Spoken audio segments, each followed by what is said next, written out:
대한학교도 교육비에 대한 세제 혜택의 길이 열렸습니다. 최근 세액공제 적용 대상에 대한교육기관법에 따라 등록된 대한교육기관을 포함하는 법안이 국회에 제출된 건데요. 학생과 학부모들의 교육비 부담 완화에 상당한 도움이 될 것으로 보입니다. 김인혜 기자입니다. 올해 1월부터 등록제를 주요 내용으로 하는 대한교육기관에 관한 법률이 시행되면서 현재 각 시도교육청은 대한교육기관 등록을 위한 심의 절차를 진행하고 있습니다. 문제는 등록 대한교육기관의 법적 지위가 인정됨에도 해당 기관에 지출한 교육비는 세액 공제가 되지 않는다는 점입니다. 결국 학부모의 교육비 부담이 가중되는 것은 물론 100분의 15의 금액이 공제되는 평생교육기관, 학원 등과의 형평성 문제가 제기되고 있는 상황.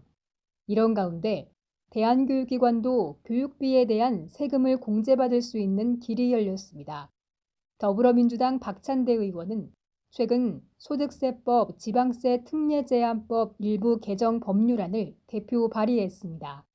개정안은 현행 종합소득 산출세액 공제 적용 교육비 대상에 등록 대한교육기관에 지급한 교육비를 포함하는 내용을 담고 있습니다. 대한교육기관법이 정말 큰 뿌리였다면 이것도 굉장히 아주 큰 역사적인 일이거든요. 곧 대한학교가 우리나라에서 또는 사회적으로 또는 제도적으로 인정을 받는다는 그런 의미라고 보시면 됩니다. 교육비 세액 공제에 대한 법적 근거가 마련된다는 소식에 경제적 부담이 컸던 학부모들은 환영하는 분위기입니다. 똑같은 국민이고 세금을 내지만 혜택은 받지 못하고 있었던 거잖아요. 근데 경제적인 부담 무시 못 하거든요. 그거를 이제 뭐 1, 2년 보내고 마는 게 아니라 쭉 보내야 되는 거기 때문에. 근데 그 부분에 대해서 같이 법적으로 그런 부분들을 보상을 받을 수 있다는 건 되게 큰 것 같아요.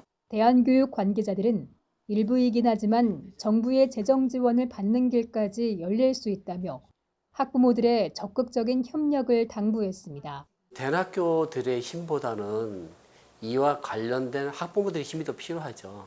학부모들이 직접 나서서 자기 지역구에 있는 의원들을 찾아가고 또는 국회를 방문해서 꼭 그 필요하다는 것을 의견을 전달해야 이것이 민생 법안이라는 것을 국회에서 깨닫게 되고 아마 좀 더 빠르게 움직이지 않을까.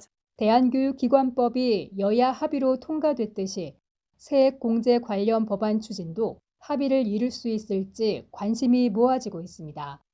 CTS 뉴스 김인혜입니다.